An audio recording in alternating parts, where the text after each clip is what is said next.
중화점 설명하려면은 이렇게 해야 돼요. 자, 여기에 200ml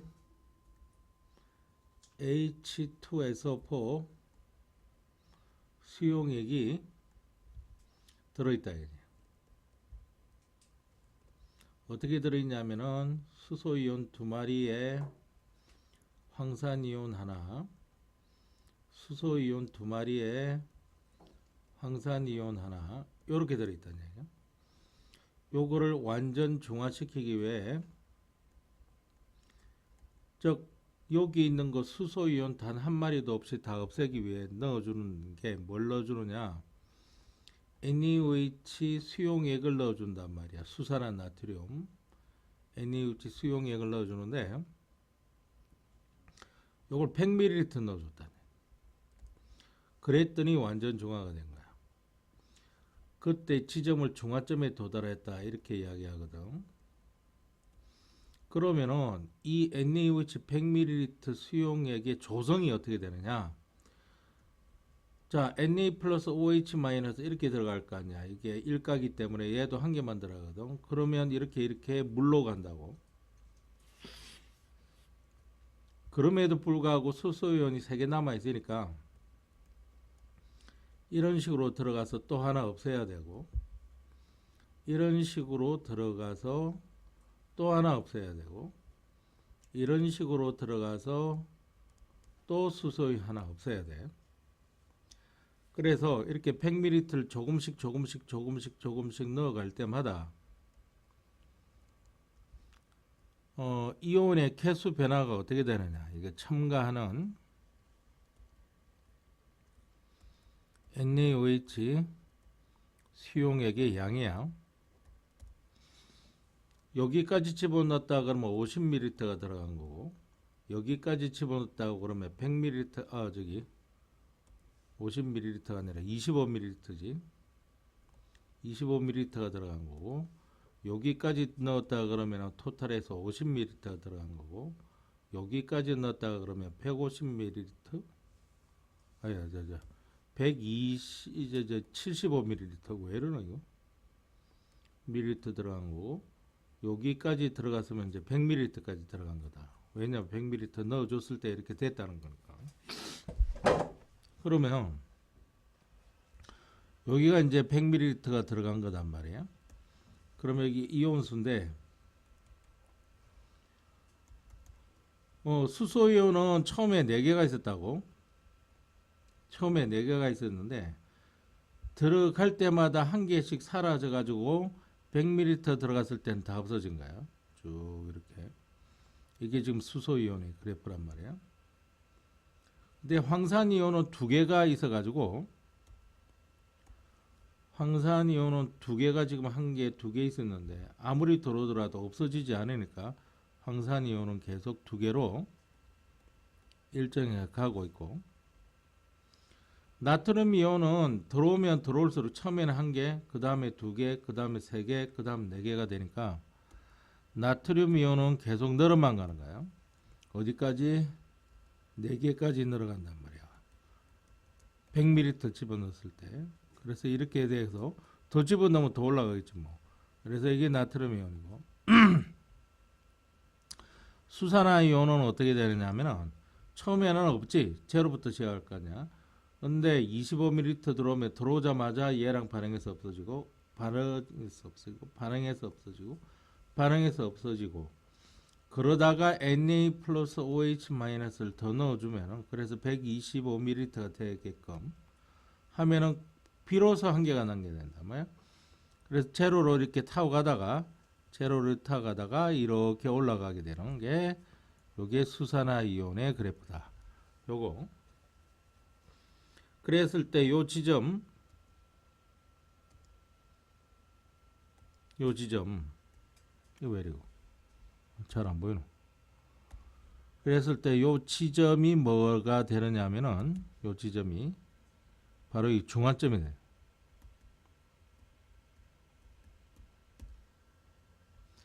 그래서 중화점에 도달할 때까지 계속 물이 생성이 되기 때문에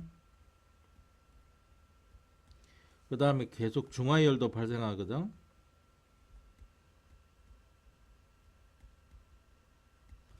그래서 중화점에 도달하게 되면 나타나는 특성이 뭐냐면은 온도가 최고가 돼.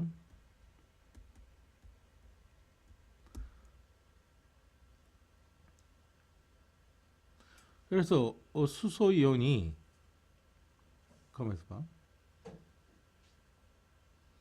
처음에는 이온의 양이 1개, 2개, 3개, 4개, 5, 6개 있는데 중화점에 도달하다 보면은 어떤 이온만 남아있냐면 이 이온, 황산이온하고 그 다음에 수산화이온만 남아있거든. 하나, 둘, 셋, 넷, 다섯, 여섯 이렇게 되어 있다고. 그런데 전기 전도성은 최저가 된다고.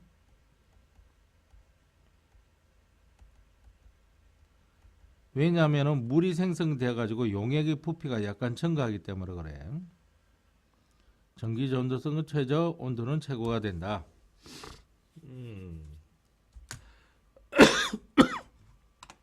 이 내용이 지금 요 내용이란 말이에요. 이게 이온에 나는 황산 가지고 했는데 여기 묽은 좀 더 쉬운 거 가지고 묽은 염산 가지고 나오는 거거든. 자, 그래서 저번 시간에 한 것처럼 여기는 중화점이고 중화점에 도달하면 산의 수소이온과 염기의 수사이온이 모두 반응했기 때문에 중성이 되는 지점입니다. 중성. 중화점을 지나면 용액의 액성이 달라지므로 치시하기 색이 변합니다. 이온수의 변화는 지금 이렇습니다. 이온수의 변화. 여기는 아직 수소이온이 남아있겠어 산성이고요. 아직 수소이온이 나타나 있어서 좀 중성에 가까운 산성, 약산성으로 보면 되겠지. 여기는 아무것도 없고 다른 이온들만 있기 때문에 중성. 중성이 됐음에도 불구하고 NaOH를 더 넣어줘서 수산이온이 남아있어서 약염기, 약염기성 이렇게 나타납니다. BTB 용액으로 보면은 노란색 산성이기 때문에 노란색 산성, 여기는 중성이라서 초록색, 여기는 염기성이라서 파란색으로 이렇게 변하게 됩니다. 생성된 물의 수는 점점 증가하다가 이때 최대가 만들어지고요. 그 다음에는 변하지 않게 되죠. 넣어줘봤다 더 이상 반응할 물이 없기 때문에 그래요. 물 분자수는 중화점이 될 때까지 계속 증가를 하다가 생성된 물 분자수에 생성된 근데 전체 이온수도 지금 계속 변함이 없다가 넣어주면 넣어줄수록 이온수가 많아지는 거지.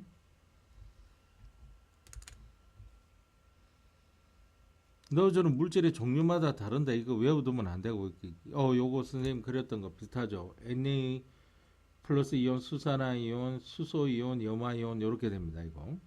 요거 그릴 수 있어야 돼요. 온도는 내가 중화점에 도달할 때 최고가 된다 그랬지. 이건 중화열이 발생해서 그래요. 그래서 온도가 점점 높아집니다.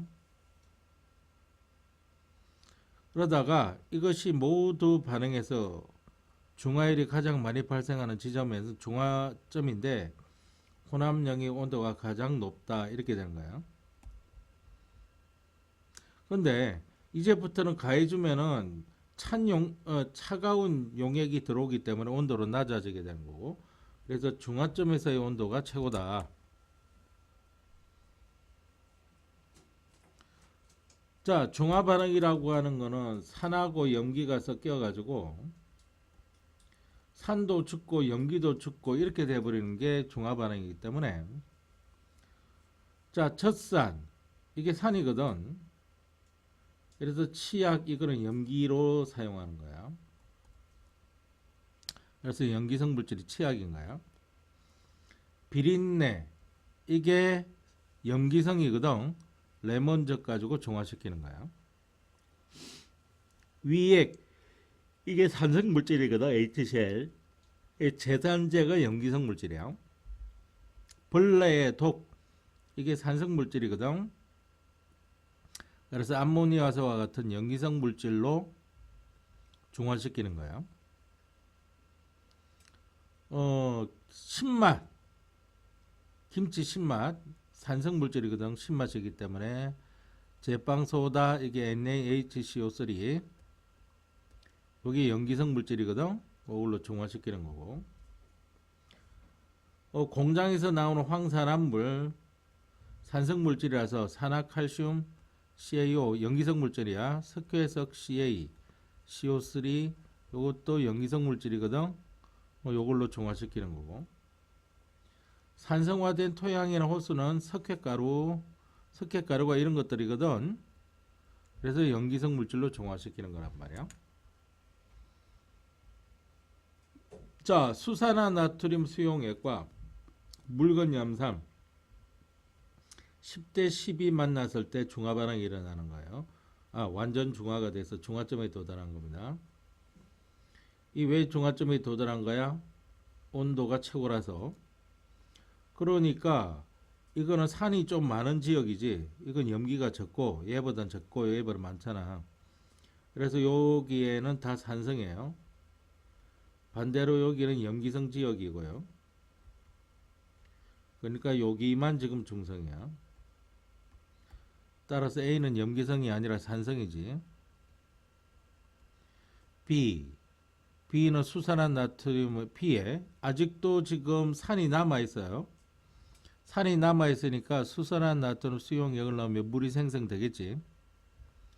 C의 액성은 중성이고, 자, C에는 구경꾼 이온만 존재한다. 그렇습니다. 실제로 NaOH에다가 HCl을 반응을 시키면은 NaCl이란 거 하고 그 다음 물이 생성되는데, 물 만드는 데 필요한 이온들이 수소 이온하고 수산화 이온인데 이게 알자 이온이거든. 그럼 요거 만드는 데 필요한 이온 Na 플러스 Cl-는 구경꾼 이온이라 그래요. 그래서 중화점에서는 구경꾼 이온만 존재하게 되어 있습니다. 자, D는 염기성이에요. 염기성이라고 나와 있지. BTB 용액을 늘어뜨리면은 파란색으로 나오겠지. A, B, C, D, E 중 중화 반응으로 생성된 물의 양은, 자, 이게 요 중화점, 물의 양이 많을수록 온도가 최고고 생성된 물의 양이 많은 거예요. 생성된 물의 양이 많을수록 온도가 높아지니까 여기가 E가 가장 많다가 아니라 C가 가장 많다 이렇게 해야 돼요. 틀렸어요. 자, A와 E를 소유하면 A는 산성 물질이고 E는 염기성 물질인데, 그러니까 산과 염기가 반응한다 이 말이지. 그래서 맞아요. 이거는 맞는 거는 4개뿐이네. 이 생각보다 어렵습니다. 이거 잘 봐두셔야 돼요. 이게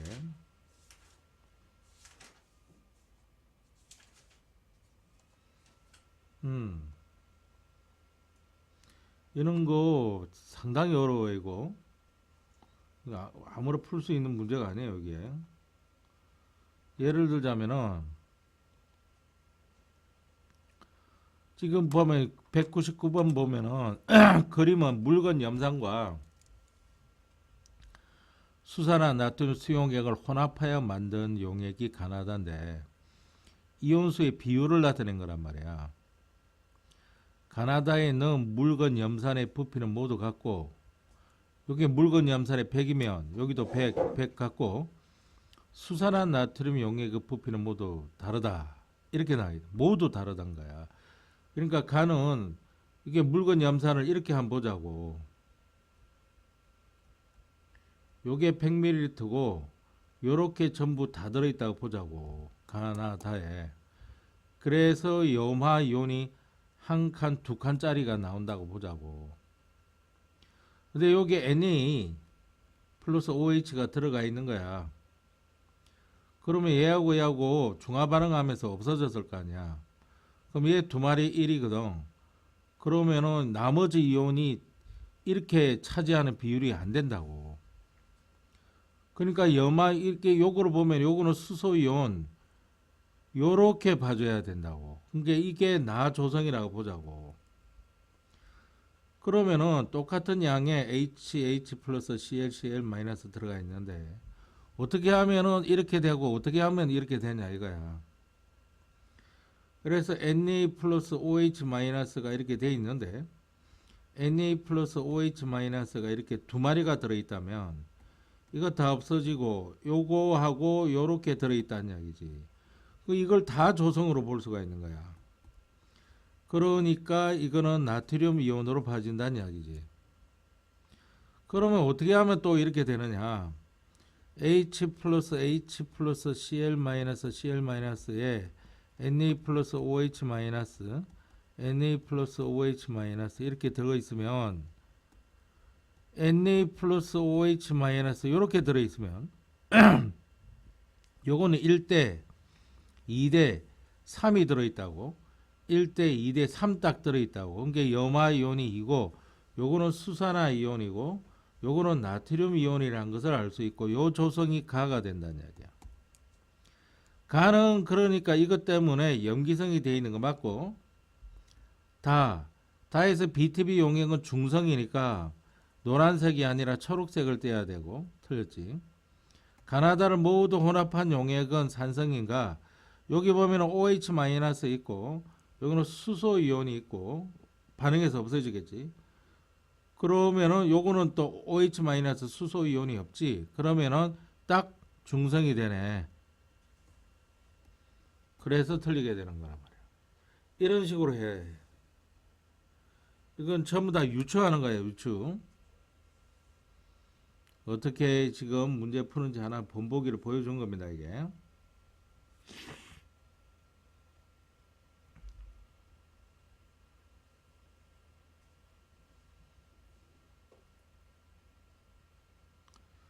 (202번) 문제를 보면 자 묽은 염산하고 수산화 나트륨하고 이렇게 했는데 온도가 최고인 여기가 중화점이거든. 그러니까 그 조성이 얼마냐면은 20의 40인 거야. 그럼 이렇게 한 거야. H 플러스 Cl 마이너스 H 플러스 Cl 마이너스 이게 지금 20ml로 봐버리는 거야. 그럼 이걸 중화시키기 위해서 이렇게 들어왔을 텐데 그래서 이렇게 돼서 중화가 돼버리고 중성이 된 거야. 이게 지금 얼마냐면 40ml 봐버리면 된다는 이야기야. 이게 40이니까. 그래서 이거는 가의 조성으로 보면 된다고. 그럼 나는 어떻게 되느냐 하면은 이게 30이란 말이야. 두 개 넣었을 때 20이니까 30은 이렇게 해버려야 돼. 이게 지금 30ml의 염산이 되는 거야. 그러면 30ml의 NaOH는 얼마냐면은 이 한 개당 20이니까 Na 플러스 OH 마이너스 하고 2분의 1의 Na 플러스 2분의 1의 OH 마이너스 이렇게 해야 여기 30ml의 NaOH가 되는 거야. 그럼 나에서 BTB 용액을 떨어뜨리면 이 조성이 지금 안 나와 있어서 다행인데 한 개 없어지고 요 2분의 1개가 없어지면은 요거 다 없어지는 게 아니라 2분의 1개의 수소이온이 남아있다니까 여기. 여하튼 여기는 수소이온이 남아있어서 초록색을 띠는 게 아니라 노란색을 띠게 되는 거고.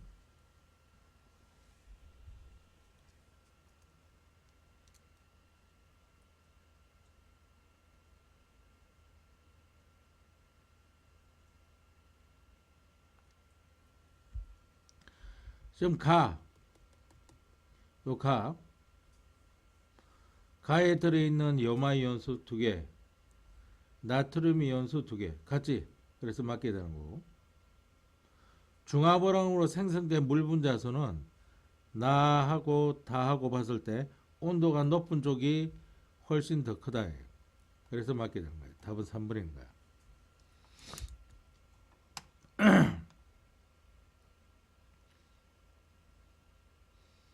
나머지도 쭉 한번 풀어보시고요.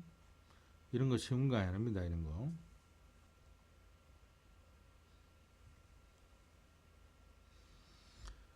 자, 62페이지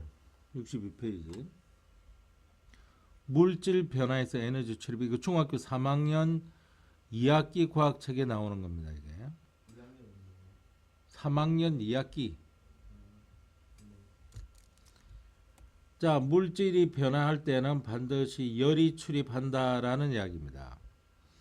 열이 방출되는 경우에는 주위 온도가 올라가고 또는 증가하고, 열 에너지가 흡수될 때는 주위 온도가 떨어집니다. 이렇게 떨어지고 올라갑니다. 이거를 발열 반응이라고 그러고, 이걸 흡열 반응이라고 합니다.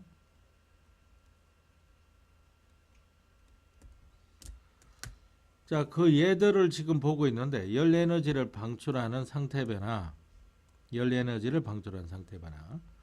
자, 응고, 액체에서 고체로 가는 거. 그 다음에 액화입니다. 기체에서 액체로 가는 거. 그 다음에 성화, 기체에서 고체로 가는 성화.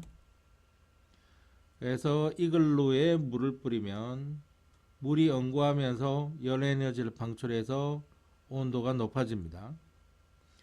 여름철 소나기가 내리기 전 수증기가 액화하면서 열 에너지가 방출해서 날씨가 후덥지근해지는 겁니다.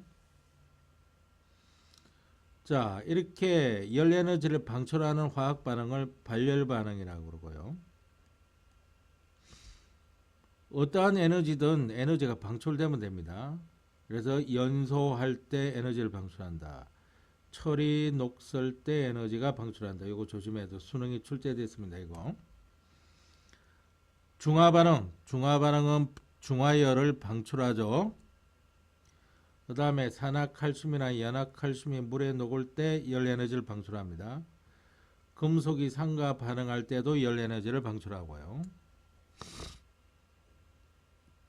에너지를 흡수하는 예, 열 에너지를 흡수하는 예, 융해, 녹았던 것이 고체가 녹아버리는 거. 그 다음에 기화, 액체가 기체로 되는 거. 그 다음에 고체에서 기체로 가는 성화. 자, 얼음을 넣으면 얼음이 융해. 그러면 열을 흡수했기 때문에 녹는 거잖아. 그래서 주변의 온도가 내려가서 음료수가 시원해지는 겁니다. 자, 여름철 물을 뿌리면 물이 기화를 하거든. 그래서 에너지를 흡수해서 시원해지고요. 알코올, 소독한다고 알코올 뿌리는 알코올이 기화하거든. 그럼 열 에너지를 흡수해서 시원해지게 되는 겁니다.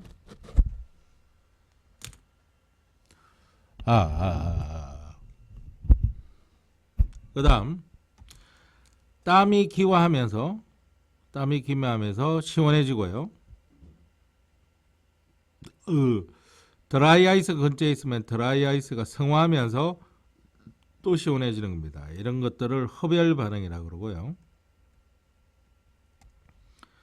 대표적인 예가 요거 수능에 출제가 됐습니다. 질산암모늄, 수산화 바륨이 반응하든지 또는 염화암모늄과 수산화 바륨이 반응할 때, 그래서 학생들한테 나는 이 암모늄이라는 말이 보이면은 무조건 흡열 반응이다, 그렇게 알고 있어라.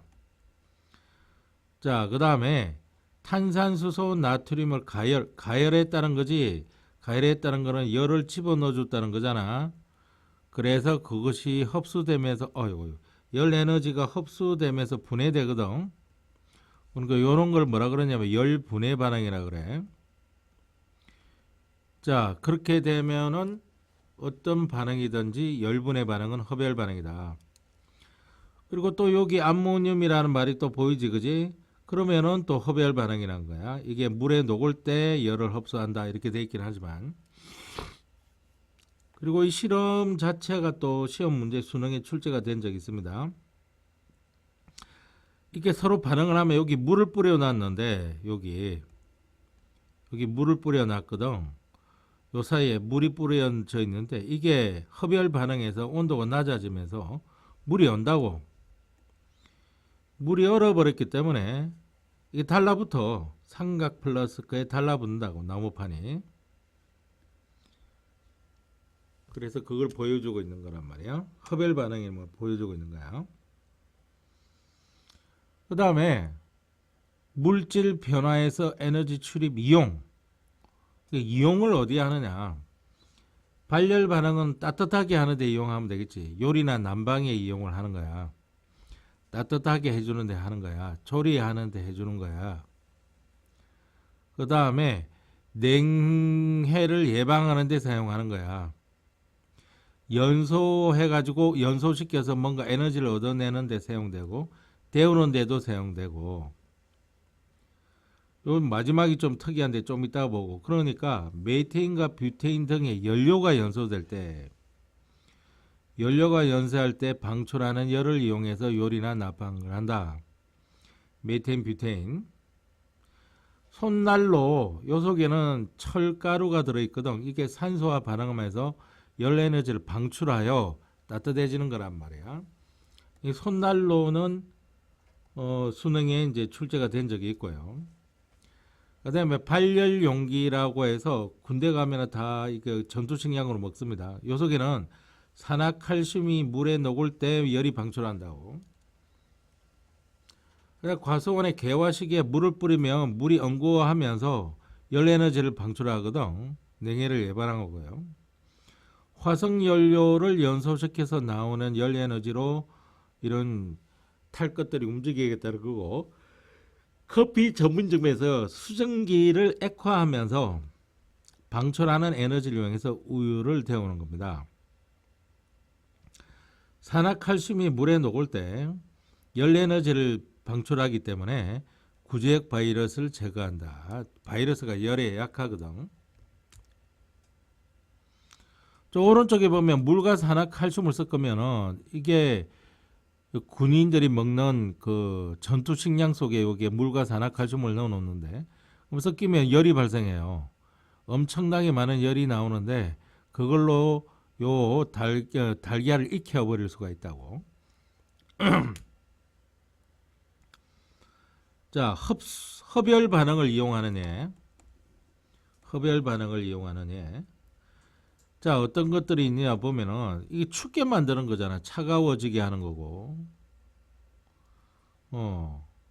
그 다음에 이게 이제 수능에 출제가 됐는데, 두 번째 게 이게 저기 열분의 반응이에요. 열분의 반응이고요. 그 다음에 요것도 지금 열분의 반응입니다. 요것도. 그 다음에 냉매. 냉매가 기화하면서 시원해지는 거예요. 여기도 냉찜질 팩이잖아. 암모늄자가 들어있으면 그 누구든지 여기 물에 녹는다고 돼 있는데 이 흡열 반응이거든. 제빵소에 닿는 NaHCO3인데 그걸 넣으면은 굳는다 그랬잖아. 그럼 열을 집어넣는다는 이야기거든. 이게 열 에너지를 흡수하면서 분해한다고. 분해가 돼가지고 열분해 반응이 돼서 뭐가 나오는 거야?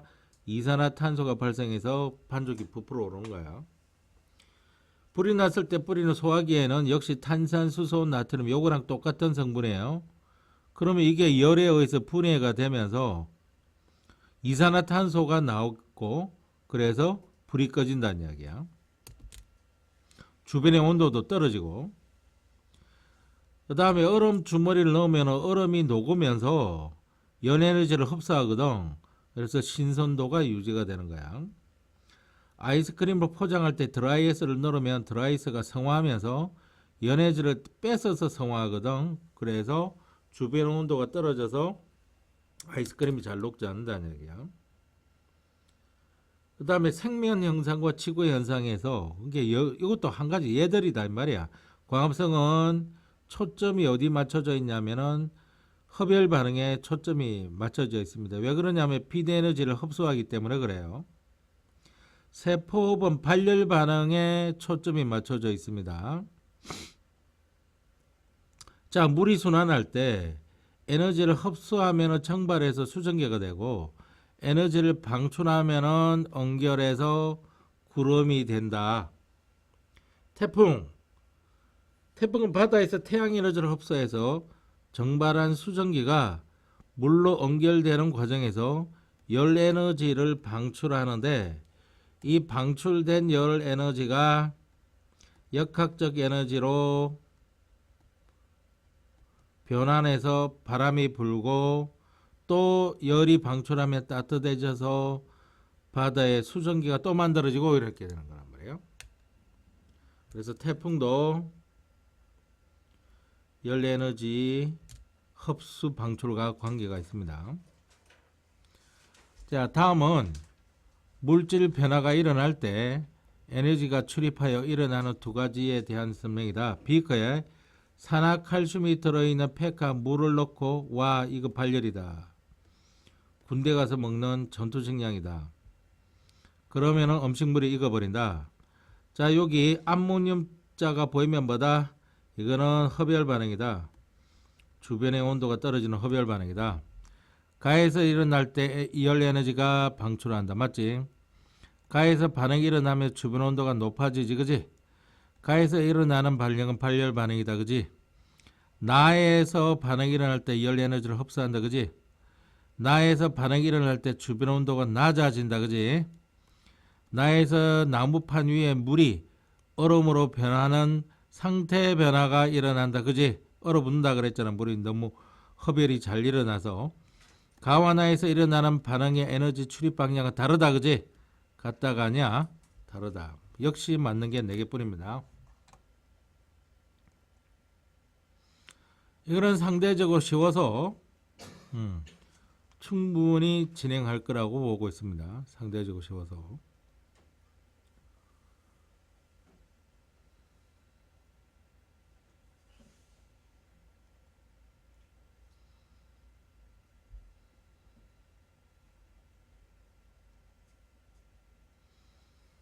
자, 그러면 생물과 환경으로 넘어가겠습니다. 여기서는 이제 또 화학 영역에서 이제 생물 영역으로 넘어가는데 생태계, 이거 중학교 때 나왔던 거죠.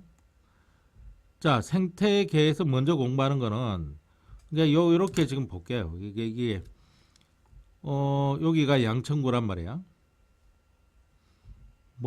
송파구라 그러지 뭐. 송파구인데 개가 살아. 한 3마리 살아. 고양이가 살아. 한 2마리가 살아. 쥐가 1마리가 살아. 그러면은 여기서 개체는 몇 개냐면 1개, 2, 3, 4, 5, 6개야. 그러면 개체군은 몇 개냐? 개라고 하는 거 1개, 고양이라고 하는 거 1개, 쥐라고 하는 1개, 3개가 되는 거야. 요게 군집 하나야.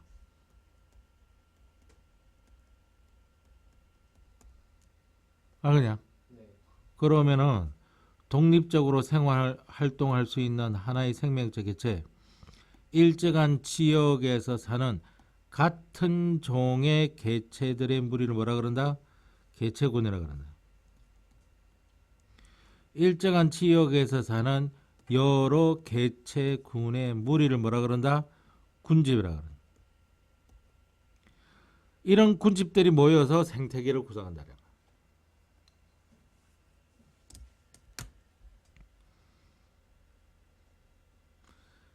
생태계 구성 요소는 생물 요소도 있고 비생물 요소도 있습니다. 이 비생물 요소에는 빛, 온도, 물, 토양, 공기 등 여러 가지들이 있다 이거지. 그러면 생물 요소에는 누구 있느냐? 생산자, 광합성하는 놈입니다. 그래서 광합성하는 놈들은 크기와 종류를 불문하고 다 생산자에 넣습니다.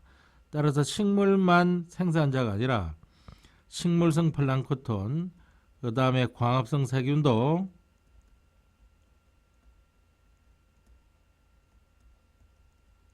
생산자가 되는 겁니다.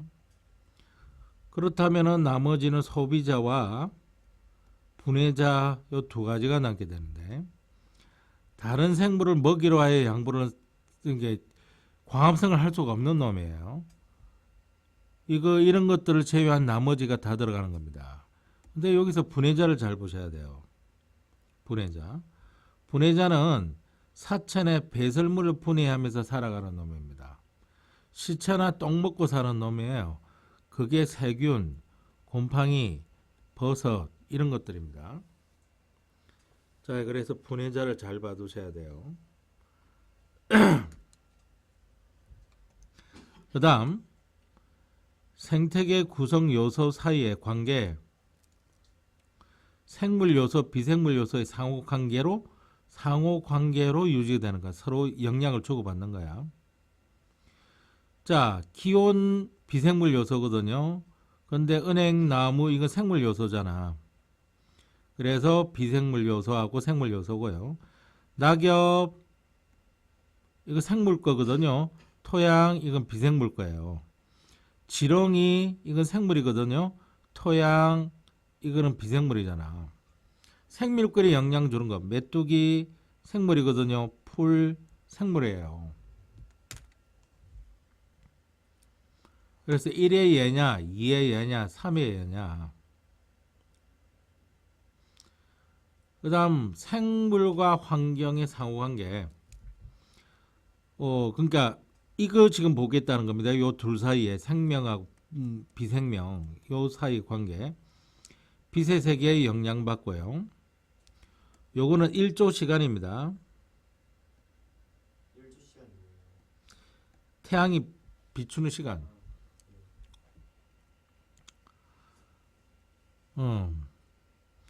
빛의 세기에 따라서 강한 빛이냐 약한 빛이냐에 따라서 잎의 모양이 달라요. 요건 잎이 두꺼워집니다. 강한 빛일 때는. 그리고 잎의 면적이 넓이가 좁아요. 근데 잎이 약하면요 잎의 넓이가 넓어지고요. 여기가 얇게 발달합니다.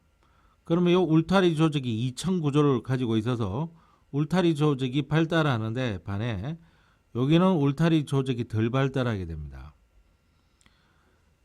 그래서 요게 수능에 출제가 되고 있어서 상당히 중요하고 분명히 수능에 출제가 될 거야. 식물의 종류에 따라 생존에 유리한 빛의 세기가 다르며 강한 빛에 적응한 식물은 약한 빛에 적응한 식물보다 울타리 조직이 발달해요.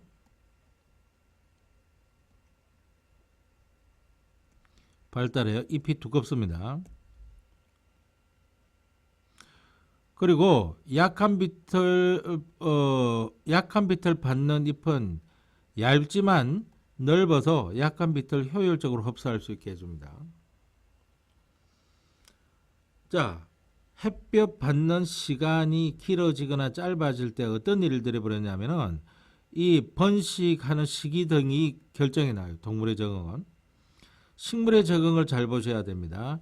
장일식물, 단일식물을 잘 보셔야 돼요. 장일식물은 길장자, 태양이 길게 떠 있을 때 꽃이 핀다는 겁니다.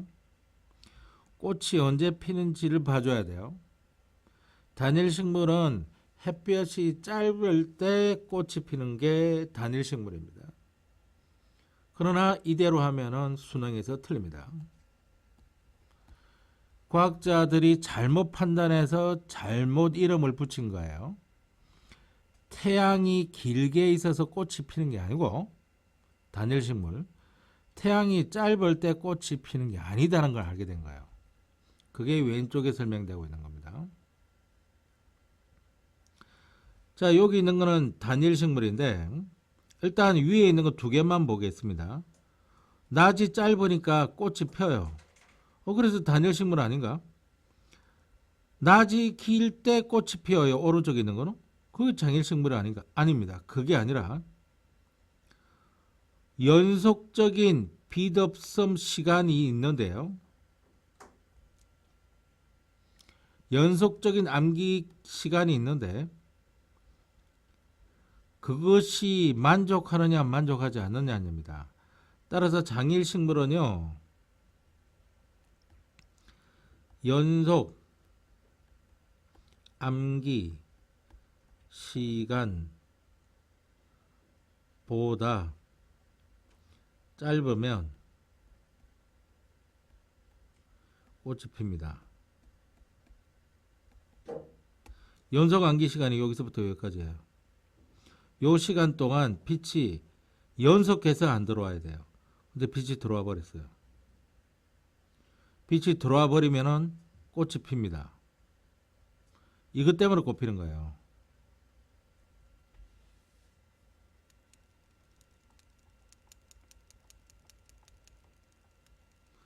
따라서 연속 암기 시간보다 암기가 짧으면, 밤이 짧으면 또는 암기가 짧으면 꽃이 피는 게 개화입니다. 그러면 얘는 연속 암기 시간보다 짧으면은 개화를 안 해요. 얘는 연속 암기 시간보다, 여기 점선되어 있는 게 연속 암기 시간이거든. 그거보다 훨씬 더 긴 시간이 돼야 개화를 하는 겁니다. 낮이 짧아서 개화하는 것이 아니라 암기가 길어서 개화를 하는 거라고. 그러니까 식물의 개화는 피답성 기간의 총 길이가 아닌 연속적인 피답성 기간의 길이에 영향을 받습니다. 그러니까 헷갈리지. 헷갈리면 무조건 시험이야. 태양빛이 상관이 없다는 거죠? 예. 아니, 상관이 있는데 상관.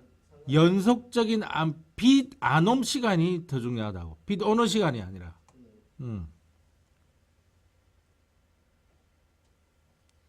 그 다음 온도에 적응한 거예요. 온도에 적응한 거 보면은 겨울잠 자는 거요. 안 얼어 죽으려고 그러는 거지. 그래, 적절한 온도의 장소로 이동하는 거요. 안 얼어 죽으려고 그러는 거지. 철새. 그 다음에 햇빛이나 그늘을 찾아다니는 거. 그 다음에 추운 지방에 사는 동물들은 지방층이 두꺼워지는 거. 그 다음에 이거 시험 문제 많이 나오지. 포유류는 추운 지역에 추운 지역에 살수록 몸집은 커지고 말단부는 작아지는 경향이 있다. 여기 나와 있습니다. 그래서 북극 영우는 몸집이 크고 귀가 작아집니다. 그래서 열 방출을 적게 해서 체온을 유지하려고 하는 겁니다. 사막 영우는 몸집이 작고 귀가 커서 열을 많이 방출하려고 하는 겁니다. 부피에 대하면 표면적은 사막 여우가 북극 여우보다 커서 열 방출을 이롭게 하는 거예요. 그래서 여기 보면 북극 여우는 몸집이 크고 몸의 말단부가 작아서 열 방출량이 적지만 사막 여우는 몸집이 작고 작자가 들어가는 겁니다. 몸의 말단부가 커서 열의 방출량을 늘리는 겁니다. 상당히 유명해서 많이 시험 문제에 나옵니다. 이거. 그 다음에 몸의 수분을 물이죠, 물. 요거는 좀 잘 안 나와요. 그래서 몸의 수분 손실을 방지하도록 비늘로 덮여 있다든지, 알은 단단한 껍질로 되어 있다든지, 곤충은 키틴질로 되어 있다든지, 그 다음에 사막에 사는 포유류는 농도가 진한 오줌을 배설한다든지 수분량을 적절하게 유지하기 위해서 그런 겁니다. 식물, 육상에 서식하는 식물은 뿌리, 줄기, 잎이 잘 발달되어 있는데 물에 서식하는 식물은 통기 조직이 오히려 발달되어 있어. 건조한 곳에서 사는 식물은 뿌리와 저수 조직, 물 때문에 그래. 그게 발달되어 있고 잎이 가시로 변해져 있다. 근데 요거는 시험 문제 많이 나오네. 잎이 가시로 변해져 있고, 그거는 건조한 지역에서 사는 놈들이다. 요건 좀 시험에 좀 나오는 편입니다. 땅과 생물. 자, 여기에서는 공기를 비교적 많이 포함된 토양의 표면에는 산소 세균이 살고 깊은 곳에서는 산소가 없어서 무산소 세균이 살기에 적합하다.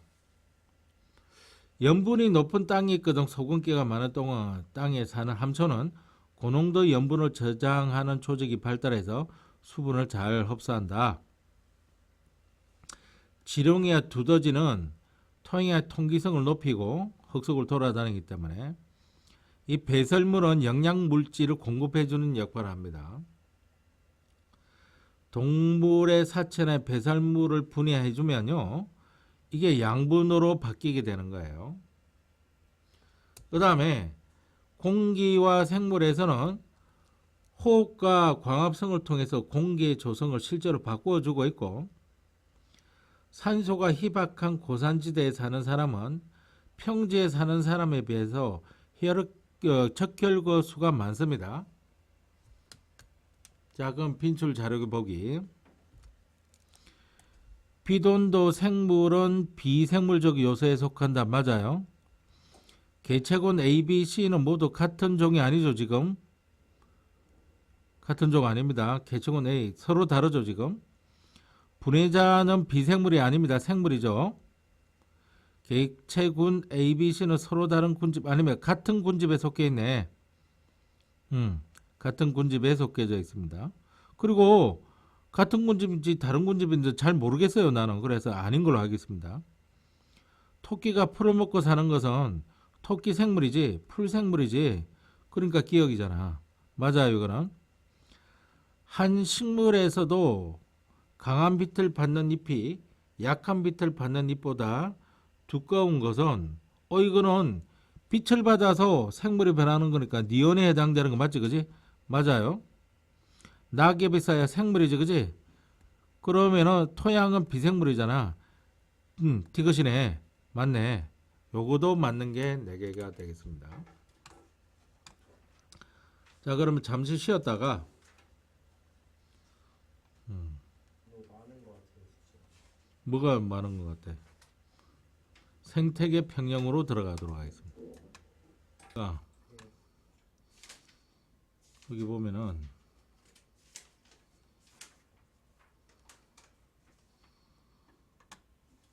난이도별 필수 기출은 풀어보면 되고, 다른 평가 문제들이 있다고. 이게 뭐 수능 최고 도전 기출이라든지 이런 것들은 빼고 푸세요. 자, 그러면은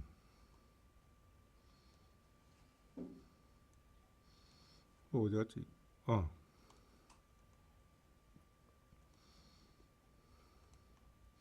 78페이지. 먹이 관계와 생태 피라미드. 이것도 뭐 어려운 거 아니에요. 이거 뭐 어려운 거 같으면 뭐 하겠지만은, 먹이 사슬 하고 먹이 거물. 이게 먹이 거물이야.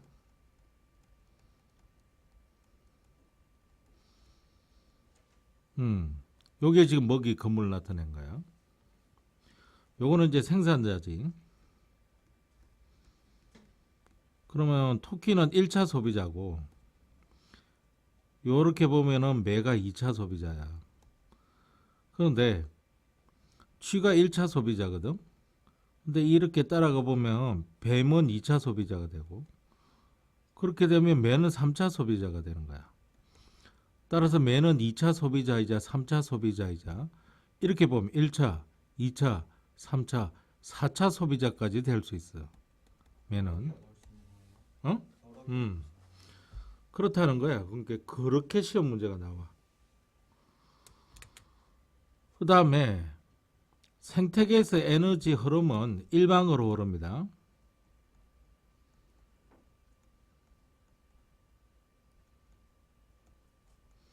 그러니까 계속 에너지가 유입이 돼야 돼요. 이 태양 에너지가 지속적으로 유입이 되지 않으면 이 생태계 속에서 에너지가 순환하는 것이 아니라 결국은 열 에너지 형태로 빠져나가 버리기 때문에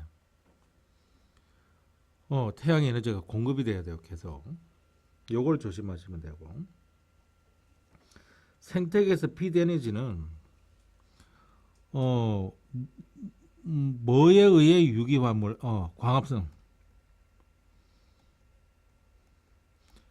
광합성으로 유기물의 화학 에너지로 전환된 뒤에 먹이 사슬을 따라 하위 영양 단계에서 상위 영양 단계로 이동을 합니다. 그런데 각 영양 단계마다 열 에너지 형태로 조금씩 방출되고 남는 나머지 일부만 상위 영양 단계로 전달됩니다. 따라서 상위 영양 단계로 갈수록 에너지 양은 감소합니다.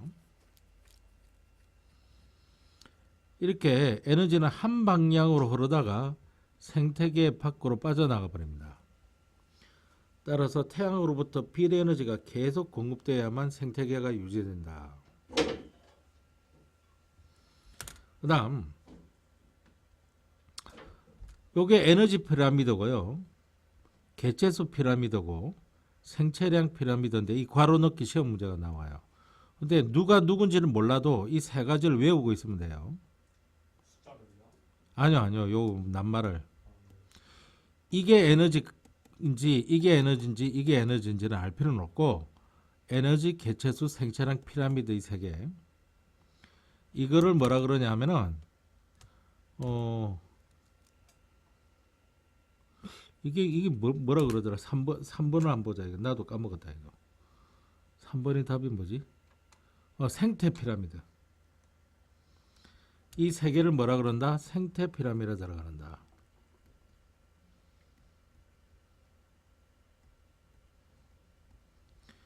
피라미드니까 상위 영양 단계로 갈수록 줄어드는 거는 마찬가지란 말이에요.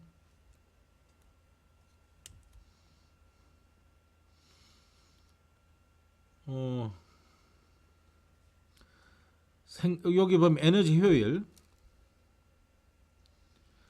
그러니까 여기가 지금 에너지 피라미드인데 얘 1차 소비자의 에너지 효율을 계산해 보면 자기가 가지고 있는 건 3368이거든. 생산자는 20810이야. 여기다 100을 곱해서 구한다는 이야기입니다. 2차 소비자의 에너지 효율은 383에다가 3368 이렇게 해서 곱하기 100 이렇게 해서 구한다는 이야기입니다.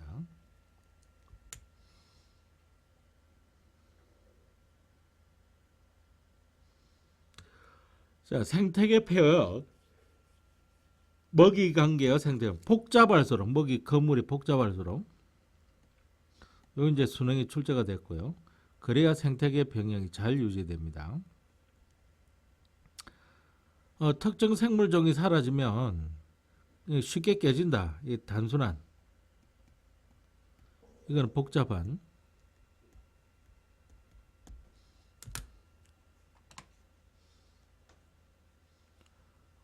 다음 페이지 넘기면 생태계 평형 유지 이거를 어떻게 설명하느냐. 자, 1차 소비자가 증가를 했어요. 이렇게. 그럼 얘는 천국이에요.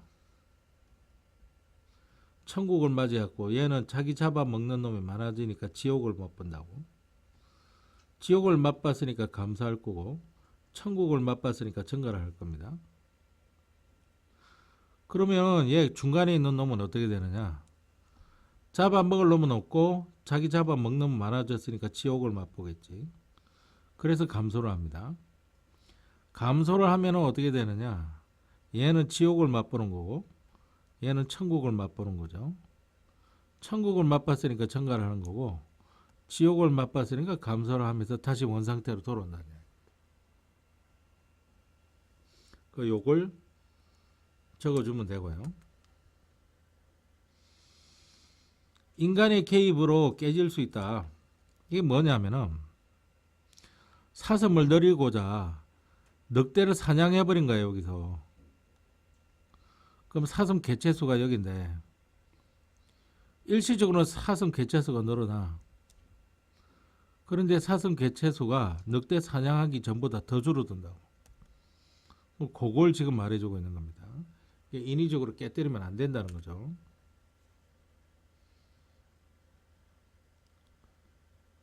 이렇게 생태계를 깨뜨리는 원인들이 뭐냐. 자연재해도 있지만은 인간 활동도 만만치 않고 이게 더 심한 거예요. 이게 지진, 화산, 태풍, 홍수 이런 자연재해. 그렇지만 무분별한 벌목, 인위적인 개발, 축산, 폐수, 공장 폐수 배출, 환경오염, 과도한 화석 연료 사용 이런 거 어려운 게 없어요. 어떤 노력을 해야 되느냐? 천연기념물 지정, 생태적으로 보존 가치가 있는 생태계를 이걸 뭐라 그러냐? 무슨 공원? 무슨 공원이라고 하는데? 국립공원. 국립공원이라 보호지역으로 지정하고 특별법을 만들고 환경 영향 평가를 해서 사업을 하고 국제 협약을 맺고 이산화탄소 배출량을 줄이고 옥상 정원을 가꾸고 숲이나 공원을 조성하고 하천 복원 사업하고 뭐 전부 다 적어주면 되지 뭐. 자, 그래서 요거는 생태 피라미드인데 어쩌고 저쩌고 이렇게 돼 있어요. 자, A는 생산자지. A는 생산자이기 때문에 비에너지로 화학에너지 전환한다. 이 맞다고. B는 2차가 아니라 1차지. 상위 영양 단계로 갈수록 에너지 양은 감소를 하지. D의 에너지 효율은 어떻게 계산하느냐 하면 30분의 6 곱하기 100이에요. 공공약분되고 2가 되니까 20% 나오지. 그래서 틀린 거예요. 보통 에너지 효율은 20% 안쪽에서 이제 많이 나와요. 20%면 많이 나오는 겁니다, 이거. 자, C의 개체수가 일시적으로 증가하면 얘가 많아지면 얘는 천국이고 얘는 지옥이야. 그지? 그래서 얘는 천국이니까 T는 개체수 증가한다. 이거 맞아요. C가 가진 에너지는 모두 이동하는 건 아니에요. 자꾸 열 에너지로 빠져나가는 부분이 있다 그랬죠. 이건 맞는 게 2개 뿌리는 거고.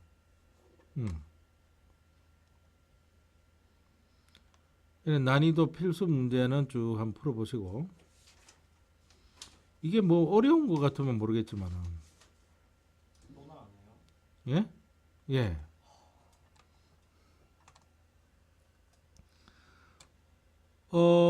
이게 이 단원까지만 나가지 뭐 그러면. 예. 지구 열수지와 지구 온난화, 지구 열수지와 지구 온난화. 이것도 중학교 책에 나오는 겁니다. 뭐 안 나오는 것 같으면은 뭐 그래서 이거 훨씬 쉽게 나갈 수 있는데. 이거 3-1에 나가는 거. 예. 태양 복사 에너지를 흡수한 양만큼 우주 공간으로 다시 방출해서 복사 편형을 이루는 겁니다. 그래서 지구의 연평균 기온이 일정하게 유지가 되는 겁니다. 온실 효과. 이거 중학교 책에 나오는 거지. 온실 기체. 요것들이 태양 복사 에너지는 거의 통과시키지만은 지구 복사 에너지는 흡수하는 겁니다. 태양 복사 에너지는 거의 통과시키고 지구 복사 에너지는 흡수했다가 일부를 지표로 다시 재복사하는 겁니다. 재복사 또는 재가열 또는 재복사요. 대기가 없을 때보다 평균 기온을 높게 유지시키는 역할을 해줍니다. 담요 역할을 하는 거예요. 담요. 그 온실 기체가 누구냐? 여기서는 재복사가 첫 번째로 중요하고 두 번째로 중요한 게 지구 복사 에너지는 흡수한다는 거고 세 번째로 존재하는 게 수증기 이산화탄소, 메테인, 이산화, 오존 등은 온실 기체고 따라서 이게 온실 기체가 아닌 거 온실 기체 아닌 게 O2, 산소, 질소, 아르곤 이런 것들이야. 수소 기체 이런 것들은 온실 기체가 아닙니다. 그래서 연평균 기온이 다른 행성과 달리 약 15도씨로 유지가 되고 일교차와 연교차를 줄여주고 생명체가 살아가는 데 적합한 환경을 여기서 온실 효과는 요걸 지금 의미하는 거예요. 요거 온실 효과. 그 다음에 열수지. 이게 뭐냐면 태양이 지금 100이 오고 있잖아. 100이라는 에너지가 오고 있는데 30이라는 것만큼 산란이나 반사에 의해서 튕겨져 낸다. 첫 번째 시험 문제. 30 외우고 있으면 되고. 어디 왜 30이냐면 23이 여기 와서 7이 여기 와서 나머지는 23은 대기에 흡수됐다가 그 다음에 104가 대기에 또 흡수되고 있지. 그래 대기의 흡수를 계산해 보면 여기 23이 있어서 23. 그 다음에 여기 104가 또 대기 흡수가 되고 있지. 다 더하면 127이야. 그럼 대기 방출을 볼게. 대기 방출은 대기 흡수했다가 대기 방출되는 거 98 있지. 그 다음에 58 나오지, 그지? 대기 방출이 또 있는지 볼게. 이건 반사돼서 날아가는 거고. 없잖아.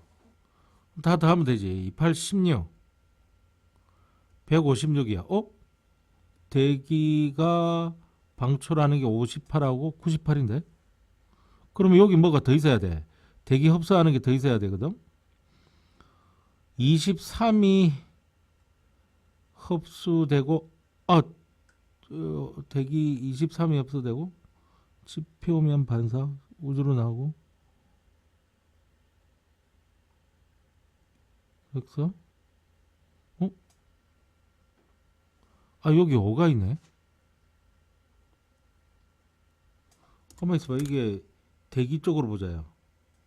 156이 돼야 되는데, 요 5 있네. 5를 해줘야 되네. 플러스 5. 요거 이쯤 알아야 되고, 그 다음에 또 뭐냐?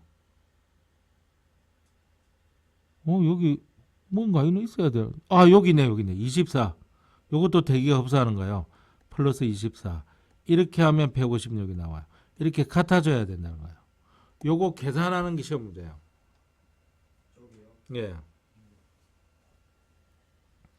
그래서 얘랑 같아야 돼요. 그래서 열 평형 상태, 복사 평형 상태. 뭐라고 해야 되나 이걸? 여하튼 평형이란 개념이 들어가야 되는데 하타 용어 참 보자. 이거 먼저 보자. 복사 평형 맞네.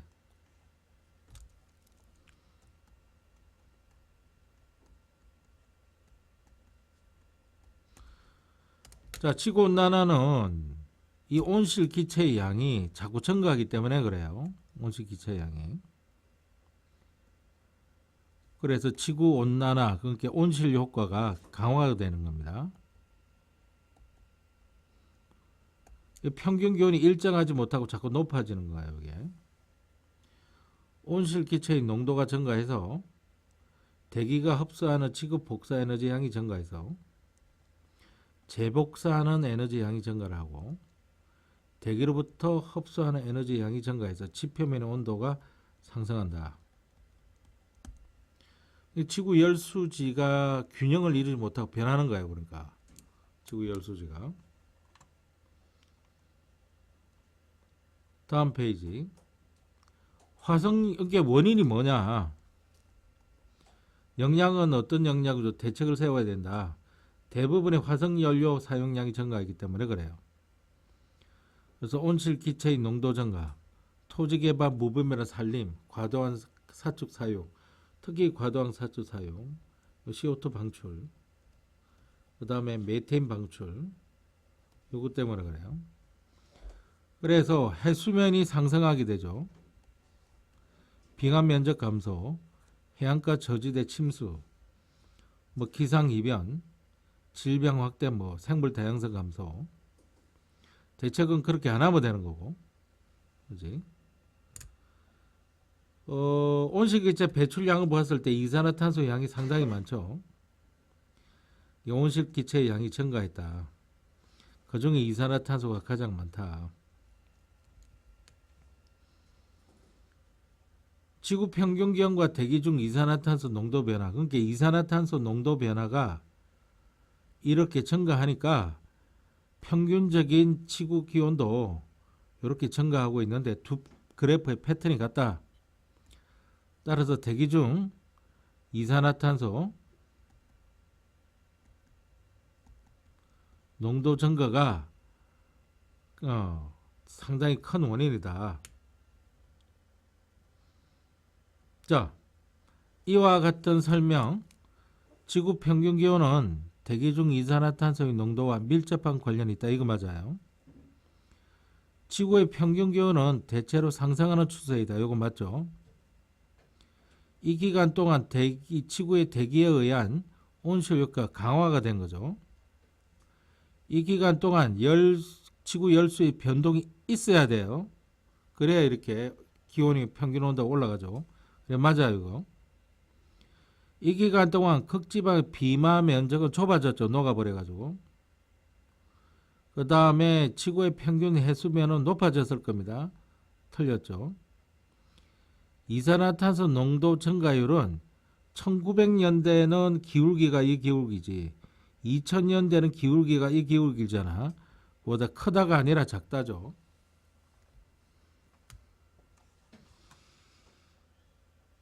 자, 그러면 또 난이도별 기출문제들이 이렇게 보입니다.